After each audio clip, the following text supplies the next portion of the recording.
L'objet de cette intervention est doublement délimité. D'une part, elle ne portera que sur l'exhortation apostolique et non sur l'ensemble des déclarations du pape François, parce qu'il s'agit du texte pour l'instant le plus important. D'autre part, alors que l'exhortation porte sur l'évangélisation en général, mon propos ne concernera que les aspects en lien avec la doctrine sociale. Il faut être conscient de la spécificité de ce document. C'est une exhortation apostolique, texte qui a donc une grande portée, mais qui n'est pas une encyclique sociale. Celle-ci viendra en son temps. On le comprend en examinant les destinataires au premier paragraphe. Dans cette exhortation, je désire m'adresser aux fidèles chrétiens. Or, une encyclique sociale s'adresse aussi, au-delà des baptisés, depuis Jean 23, à tous les hommes de bonne volonté. Le pape le dit d'ailleurs lui-même, ceci n'est pas un document social.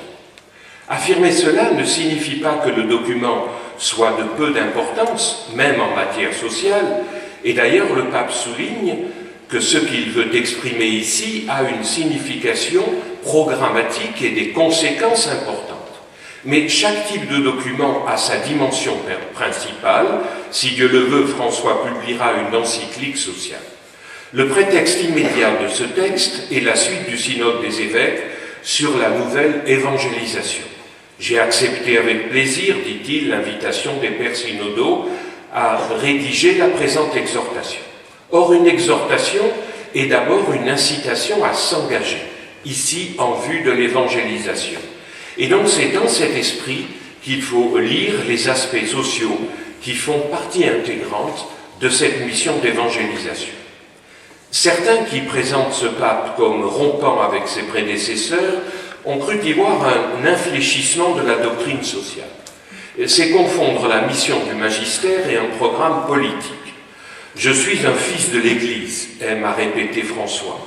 Bien entendu, comme l'avait rappelé Benoît XVI, la doctrine sociale de l'Église éclaire d'une lumière qui ne change pas les problèmes toujours nouveaux qui surgissent.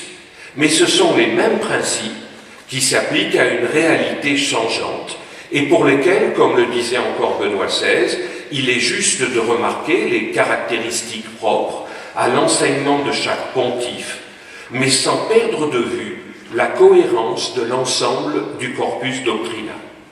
D'ailleurs, quitte à décevoir certains, remarquons qu'après avoir dit « ceci n'est pas un document social », François ajoute « pour réfléchir sur ces thématiques différentes, nous disposons d'un instrument très adapté dans le compendium de la doctrine sociale de l'Église, dont, dit-il, je recommande vivement l'utilisation et l'étude. » Or, le compendium reprend des citations de toutes les encycliques sociales.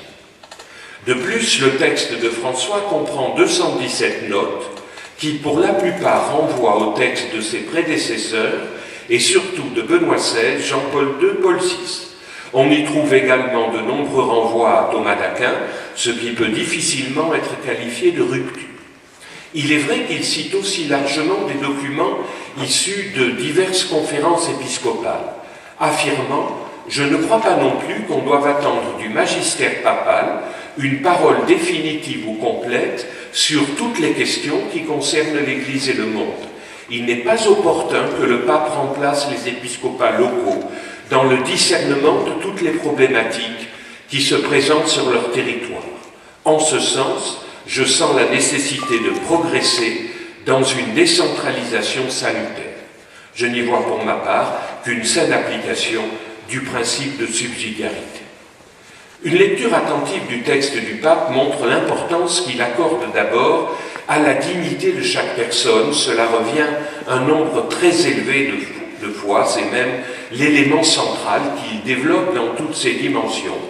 Mais aussi, dans divers passages, il parle du bien commun, de la solidarité, de la destination universelle des biens liés à la propriété privée, de la subsidiarité, de la famille comme cellule fondamentale de la société, mais aussi de la dimension communautaire de l'homme, dont, dit-il, de nombreuses formes d'association, ce qui fait penser aux corps intermédiaires ou à la personnalité de la société au sens de Jean-Paul II.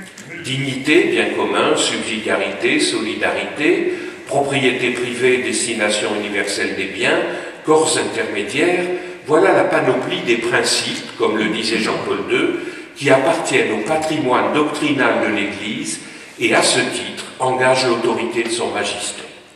Mais Jean-Paul II ajoutait que la sollicitude pastorale l'amenait à aborder des éléments pour lesquels il n'exprimait pas de jugement définitif, car ces considérations n'entrent pas dans le cadre propre du magistère, mais relèvent des devoirs qui incombent au pasteur en vue de discerner les exigences nouvelles de l'évangélisation. C'est exactement ce que fait François et que nous devons donc accueillir, étudier, chercher à comprendre et mettre en application.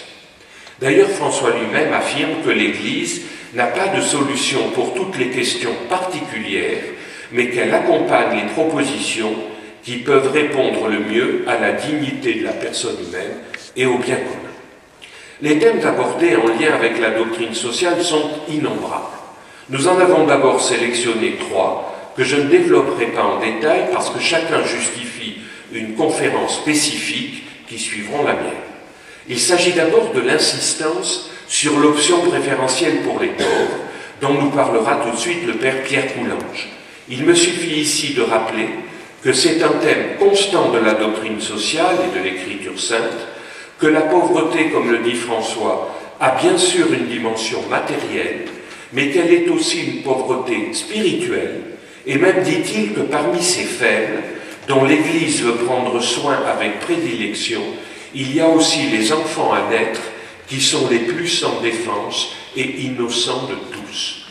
Mais il est sûr que la question des pauvres est centrale dans ce texte et que François insiste longuement aussi sur la dimension matérielle de la pauvreté et la responsabilité de chacun de nous dans ce domaine et donc notre implication nécessaire pour trouver des solutions. Le second thème qui sera développé par Pierre de Lauzun est celui de l'argent, qui doit servir et non pas gouverner.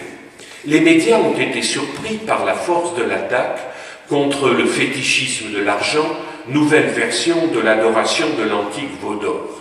Mais la référence au veau d'or montre qu'il y a bien longtemps que c'est un thème central dans l'Ancien Testament comme dans le Nouveau, et les médias oublient la violence de certains textes, à commencer par l'épître de Saint Jacques.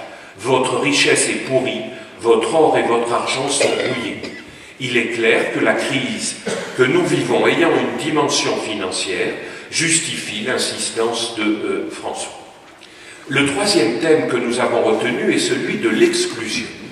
Il est lié à la pauvreté, mais François montre bien son importance aujourd'hui et il passe en revue les différentes formes d'exclusion en disant non à une économie de l'exclusion, allant jusqu'à dire une telle économie tue, je cite, « Il n'est pas possible que le fait qu'une personne âgée réduite à vivre dans la rue meure de froid ne soit pas une nouvelle, tandis que la baisse de 2 points en bourse en soit une. » Voilà les économistes interpellés. Quelle est cette économie qui tue? Nous devons à notre tour poser des questions. D'une certaine façon, jamais il n'y a eu autant d'exclus. Et pourtant, jamais l'État-providence dans les pays riches n'a été aussi important. Jean-Paul II avait déjà abordé cette question, et nous devons y revenir, d'où la conférence de Guido Hülsmann tout à l'heure, face à l'exclusion. Quelle doit être la réponse de l'État, la réponse du marché, la réponse de la société civile? Indiscutablement, il y a là ce que le pape appelle un défi. Au-delà de ces 3 thèmes sur lesquels donc mes collègues reviendront, je voudrais en aborder quelques autres qui relèvent de la doctrine sociale. Je laisse de côté l'argument de ceux qui ont accusé le pape de marxisme.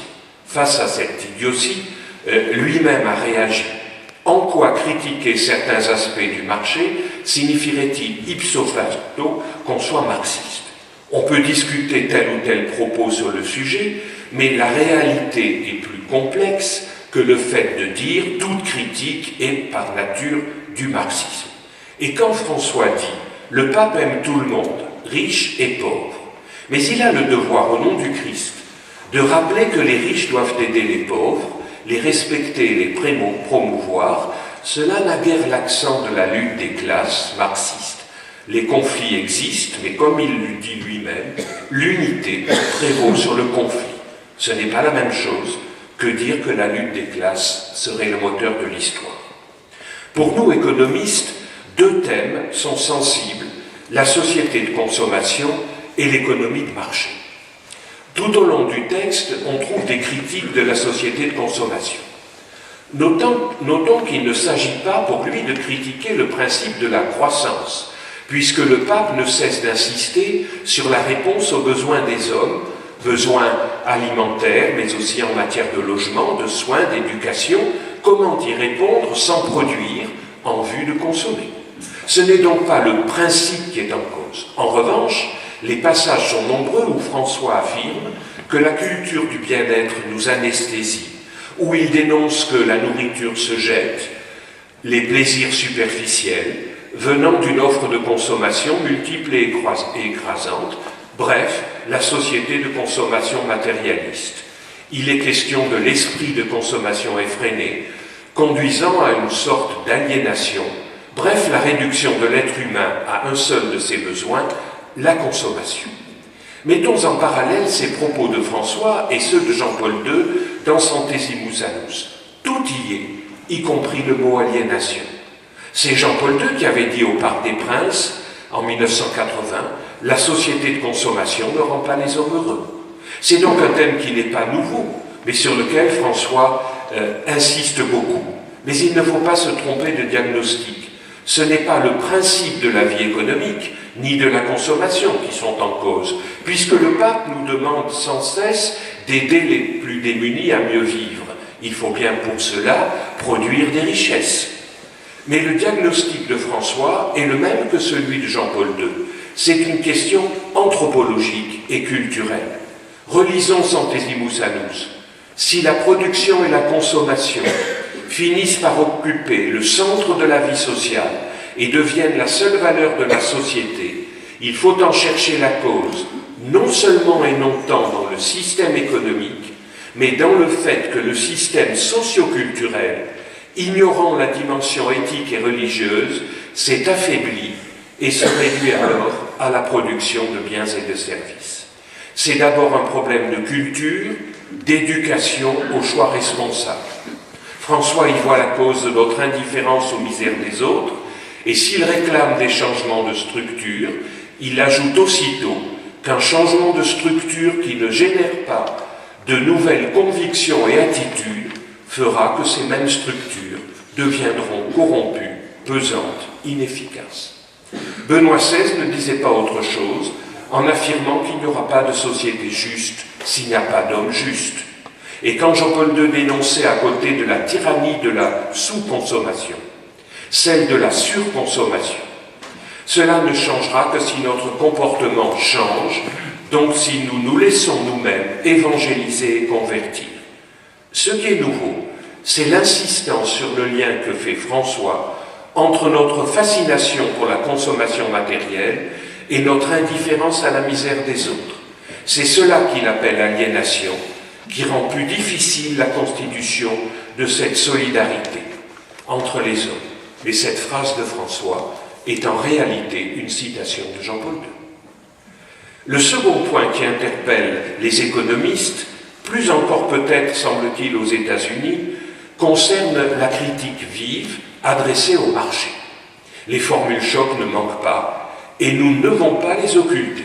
Quelques exemples: les mécanismes sacralisés du système économique dominant, le déséquilibre qui procède d'idéologies qui défendent l'absolue autonomie des marchés, un système injuste à la racine, les intérêts du marché divinisés. Bref, nous ne pouvons plus, dit-il, avoir confiance dans les forces aveugles du marché. De quoi réjouir, sinon Billancourt, du moins désespérer les économistes. Quelques remarques pour ne pas esquiver la question. D'abord, il faut avoir en tête l'ensemble de la doctrine sociale.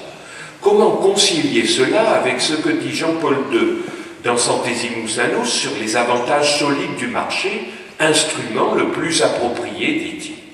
Il faut rappeler que Jean-Paul II distinguait la bonne et la mauvaise économie de marché. La bonne, celle du rôle positif de l'entreprise, du marché, de la propriété, de la responsabilité qu'elle implique, de la libre créativité humaine. La mauvaise, celle qui fonctionne sans contexte juridique ferme et sans éthique. Que François critique le mauvais capitalisme, le capitalisme de copinage entre l'État et les grandes entreprises, le capitalisme de corruption, sans règles du jeu et sans éthique, ce qu'on appelle parfois le chronicapitalisme, en français le capitalisme de connivence, souvent lié d'ailleurs à des États peu démocratiques. La plupart des économistes en seront d'accord, et il faut bien reconnaître qu'il est largement répandu, y compris et peut-être d'abord en Amérique latine, mais aussi ailleurs. C'est le mauvais capitalisme au sens de Jean-Paul II. N'oublions pas en sens inverse comment les économies de marché, lorsqu'elles respectent l'état de droit, et que les hommes y sont soucieux d'éthique, ont sorti des peuples entiers de la misère, ce qui ne doit pas nous empêcher de réfléchir aux raisons de la persistance d'exclusion, même dans les pays riches. Mais il faut aller plus loin. François utilise le terme de marché divinisé. Mais Jean-Paul II, après avoir rappelé les avantages solides du marché, parlait lui aussi du risque d'une idolâtrie du marché. Ils ont raison. Le marché est un moyen, pas une fin. Un instrument bon dans un domaine ne l'est pas forcément partout, et tout ne peut passer par le marché. Pour des raisons éthiques, tout ne s'achète pas, tout ne se vend pas. François le dit en affirmant que l'éthique renvoie à un Dieu qui attend une réponse exigeante, qui peut se situer en dehors des catégories du marché. Et l'éthique, dit-il, c'est ce qui amène un ordre social plus humain. Il y a un autre phénomène lié au marché que François dénonce, qu'il appelle la dictature de l'économie sans visage. La tyrannie invisible, le pouvoir souvent anonyme. C'est une vraie question qui est soulevée.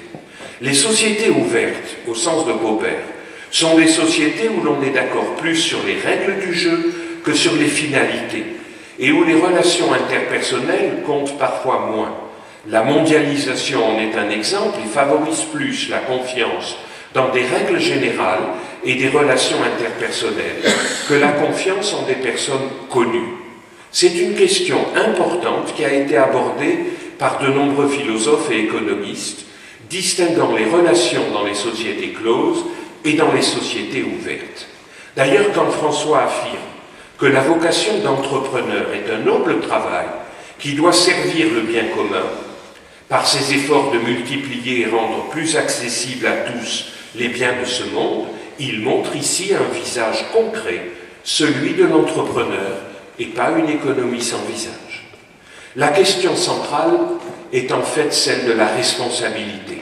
Si sans visage signifie sans responsable, et donc sans règles pour savoir qui est responsable, à commencer par les droits de propriété et les contrats qui doivent être respectés, le pape a raison de dénoncer cette situation. Une économie sans visage peut être une économie sans responsable, chacun se cachant derrière l'anonymat des règles. Sans responsable, la confiance dont le marché a besoin disparaît. Je me demande pour terminer si les 4 principes que le père de Romanet a cités tout à l'heure, que le pape évoque dans le chapitre 4, dans le paragraphe 3 sur le bien commun et la paix sociale, n'offrent pas des pistes de réflexion et de travail, en particulier pour nous économistes catholiques. François précise que ces 4 principes viennent des grands postulats de la doctrine sociale. Le temps est supérieur à l'espace, ce qui pose le problème du long terme, sans être obsédé par les résultats immédiats. Quelles sont les formes d'entreprise, par exemple, qui favorisent ce souci du long terme sur le tout de suite? Quelle doit être la place du crédit et donc de la dette qui, dit-il, éloigne du réel, mais qui aussi assure le lien entre le présent et l'avenir? Deuxième formule, l'unité prévaut sur le conflit. Des oppositions d'intérêts existent, y compris dans l'entreprise. Comment les dépasser et les résoudre en songeant au bien commun et en passant à un plan supérieur, tout en préservant, suivant ses propres expressions, la diversité. Troisième formule, la réalité est plus importante que l'idée. Comment ne pas séparer l'idée de la réalité? Pensons à la philosophie réaliste dans la tradition d'Aristote. Le virtuel du réel, question qui peut se poser sur certains marchés. La théorie de la pratique. Ne pas mettre en pratique, dit-il, c'est édifier sur du sable. Quatrième formule. Le tout est supérieur à la partie. C'est la tension entre globalisation et localisation. Prêtez attention à la dimension globale, dit-il, sans perdre de vue ce qui est local. C'est peut-être là l'équilibre à trouver pour répondre à l'économie sans visage. Ne retenir qu'un aspect, nous dit François, c'est soit vivre dans un universalisme abstrait, soit au contraire se transformer en un musée folklorique d'ermites renfermés. C'est une citation du pape. Si le tout est plus que la partie, comment ne pas se déraciner? Il prend pour cela non le modèle de la sphère, où chaque point est équidistant, mais celui du polyèdre, où chacun conserve son originalité. Voilà une piste pour répondre à la question de l'équilibre entre la société ouverte et les racines nécessaires qui ne connaissent pas l'anonymat et ne doivent pas être absorbées par le tout. On peut penser évidemment au rôle des corps intermédiaires et de la subsidiarité. Le texte de François est riche, stimulant, provoquant. Tant mieux. Nous avons besoin d'une parole qui nous bouscule dans nos conformismes.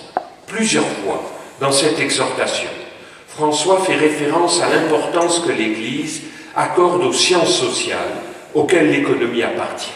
L'Église, dit-il, prête attention à leur contribution pour tirer des indications concrètes qui l'aident à remplir la mission du magistère. Nous ne devons donc pas nous sentir choqués, mais appelés à redoubler d'efforts pour rapprocher les exigences de l'Évangile et de la doctrine sociale que rappelle le pape François, et les travaux de recherche des économistes, donc chercher à concilier mieux encore la foi et la raison. Merci.